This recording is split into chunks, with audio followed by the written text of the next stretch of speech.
Student welcome to my YouTube channel Prahlad sir में आपका स्वागत है। आज हम हाई स्कूल परीक्षा कक्षा 10वीं के गणित के पेपर का सॉल्यूशन करने वाले हैं। देखते हैं, पहले प्रश्न में सही विकल्प चुनकर लिखना था। जिसका पहला प्रश्न आया था कि एपी मतलब समांतर श्रेणी का जो पहला पद है -3 एंड अगला है -1/2 2, इसके आगे डैश डैश डैश लगा के 11वां पद निकालना था। तो फॉर्मूले की सहायता से आप निकाल सकते थे nवां पद a + n-1 इंटू डी। ये फॉर्मूला लगाकर आप 11वां पद निकाल सकते थे, जिसका जो राइट ऑप्शन आना था ये आएगा बी नंबर का 22 राइट ऑप्शन होगा। अगला प्रश्न है कि प्रसिद्ध यूनानी गणितज्ञ थेल्स का समय काल है। तो जो थेल्स थे उनका जो समय काल रहा था ये रहा था ऑप्शन ए में है 640 से 546 तक। अगले प्रश्न में पूछा गया था कि बिंदु P के निर्देशांक है 3 और 2 और Q के निर्देशांक है -2 -3 के बीच की दूरी निकालने को कहा था। तो ये भी फॉर्मूले की सहायता से आप निकाल सकते थे, जिसका राइट ऑप्शन आएगा बी 7.07 लगभग।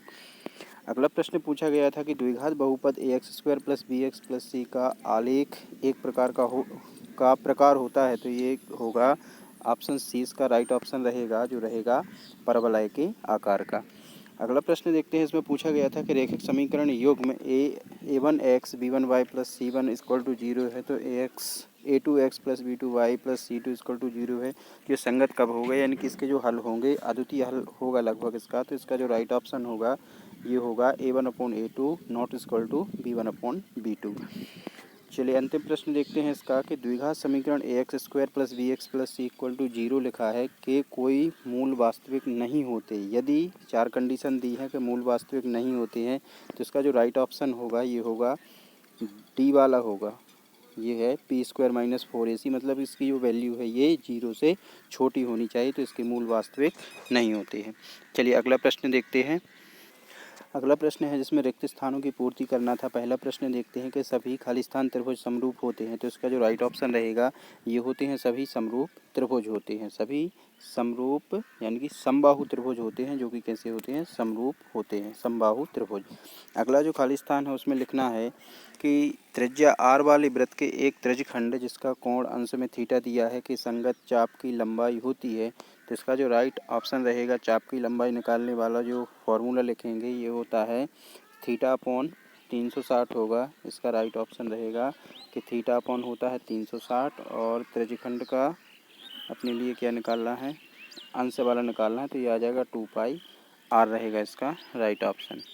अगला प्रश्न देखते हैं जिसमें निकालना है अपने लिए क्या, करनी 3 एक ऐसी संख्या है, ये होगी एक अपरिमेय संख्या होगी। चौथा लिखा है कि चर x के बहुपद px में x की जो उच्चतम घात होती है ये कहलाती है बहुपद की घात। जितनी भी घात अधिकतम होती है वो उसकी बहुपद की घात कहलाती है। तो जिसका राइट खाली स्थान होगा ये होगा बहुपद की घात। अगला जो प्रश्न है कि द्विघात समीकरण ax² + bx + c = 0 है को हल करने हेतु द्विघाती सूत्र। तो इस तरीके जो द्विघात समीकरण होते हैं इनको किस विधि से हल करते हैं, इसके लिए जो फॉर्मूला होता है वो होता है किसका, श्रीधराचार्य विधि से करते हैं, जो कि फॉर्मूला होता है +-b² होता है -4ac करके होता है /2a। तो ये श्रीधराचार्य विधि से इसको हल कर सकते थे। छठवां खाली स्थान लिखा है कि समांतर श्रेणी दी है कि पहला पद उसमें 7 है, 13, 19 और ऐसे डैश डैश करके 205 तक के पदों की संख्या। तो पदों की संख्या निकालनी है तो इसको फॉर्मूले की सहायता से निकाल सकते थे। जिसका 205वां पद है तो टोटल पदों की संख्या निकालनी है कि अंतिम जो 205वां पद है ये कौन सा होगा। तो टोटल निकालने पर आएगा आंसर 34 यानी कि 34। चलिए अगला प्रश्न देखते हैं जिसमें सत्य और असत्य कथनों का चयन करना है। तो पहला जो कथन है वो है अर्धगोले के आयतन का सूत्र 1/3 πr³ है, जबकि r गोले की त्रिज्या है। तो ये कथन बिल्कुल ही असत्य है, क्योंकि जो फॉर्मूला होता है वो होता है 2/3। यहाँ पर 1/3 लिखा है, इसलिए ये कथन कैसा है, असत्य है। चलिए अगला देखते हैं कि त्रिकोणमितीय अनुपातों की सहायता से किसी वस्तु की ऊंचाई या लंबाई या दो सुदूर वस्तुओं के बीच की दूरी ज्ञात की जा सकती है। तो ये बिल्कुल सत्य है, क्योंकि इसकी सहायता से दूरी भी ज्ञात की जा सकती है। अगला प्रश्न दिया है कि दिए हुए प्रेक्षणों में वह मान जो सबसे अधिक बार आता है माध्य कहलाता है। तो ये प्रश्न कैसा है, असत्य है, क्योंकि जो अधिक बार आता है वो बहुलक कहलाता है, माध्य नहीं कहलाता।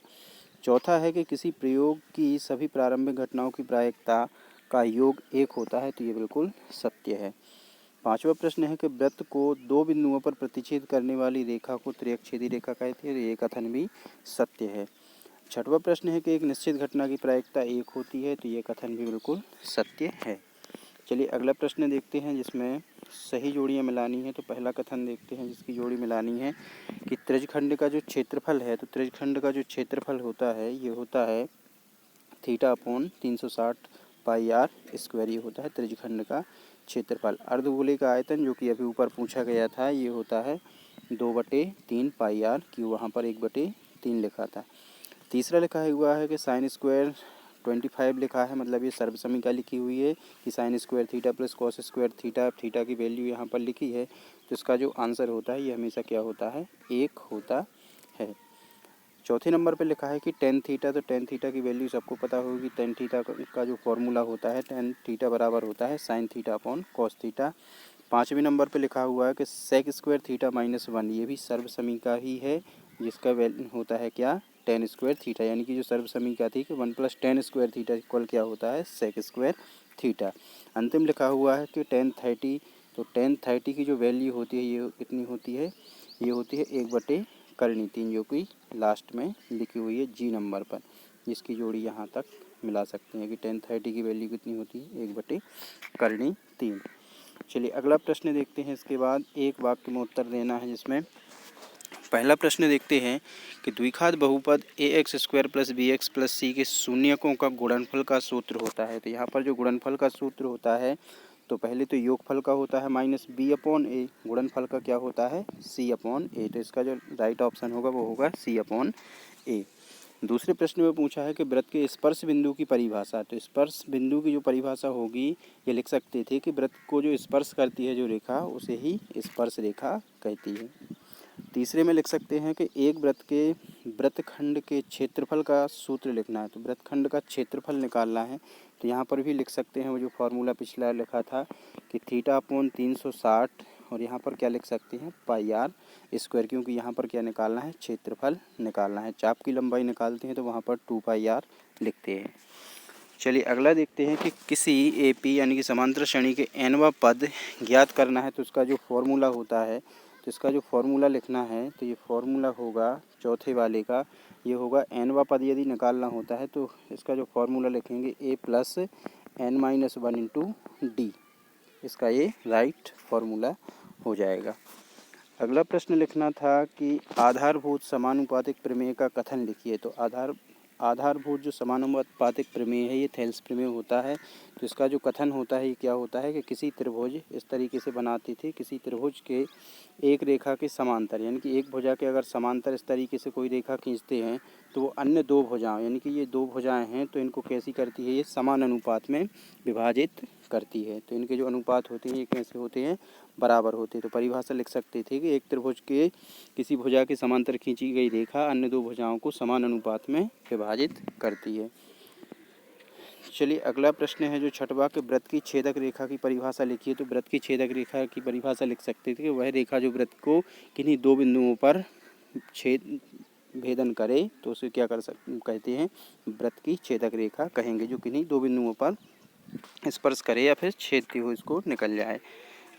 चलिए आगे के प्रश्न देखते हैं, जिसमें मान निकालनी थी। छठवां प्रश्न है sin 60 cos 30 sin 30 cos 60, इन सब की वैल्यू आपको टेबल से याद कर इसमें सबको पुट करके और सॉल्व करना था, तो इसका आंसर आ जाता। सभी प्रश्न आप देख सकते हैं। इन सभी प्रश्नों के सॉल्यूशन अगले वीडियो में आपको प्रोवाइड करने का प्रयास करेंगे। आप सभी प्रश्नों को 7वां 8वां आप देख सकते हैं क्रम से, वीडियो लंबा हो जाएगा, इसलिए इस वीडियो को यहीं ख़त्म करते हैं। देख सकते हैं प्रश्न 10वें असंभव घटना किसे कहते हैं, प्रायिकता से संबंधित प्रश्न आया था। 12वें प्रश्न में भी शून्य पूछे गए थे। ये भी एक द्विघात रैखिक समीकरण लिखा था जिसके आपके लिए मान निकालने थे x और y के। ये सभी प्रश्न देख सकते हैं जो आपने किए होंगे। वीडियो अच्छा लगा हो तो वीडियो को लाइक ज़रूर करें। चैनल को सब्सक्राइब ना किया हो तो वीडियो के ख़त्म करने के बाद आप सिंपली यूट्यूब पर आप सर्च कर सकते हैं प्रहलाद सर, जिससे कि आपको डिस्प्ले फ़ोटो मिलेगी। आप स्पेलिंग लिखकर प्रहलाद सर सिंपली आप सर्च करेंगे तो डिस्प्ले फ़ोटो आपको दिखाई देगी, जिस पर क्लिक करके आप चैनल को सब्सक्राइब कर सकते हैं, जिससे इससे कि आगे आने वाले जो वीडियो हैं वो आपको प्रोवाइड हो सकते हैं। बेल आइकन को भी आप प्रेस कर लें थैंक यू फॉर वॉचिंग।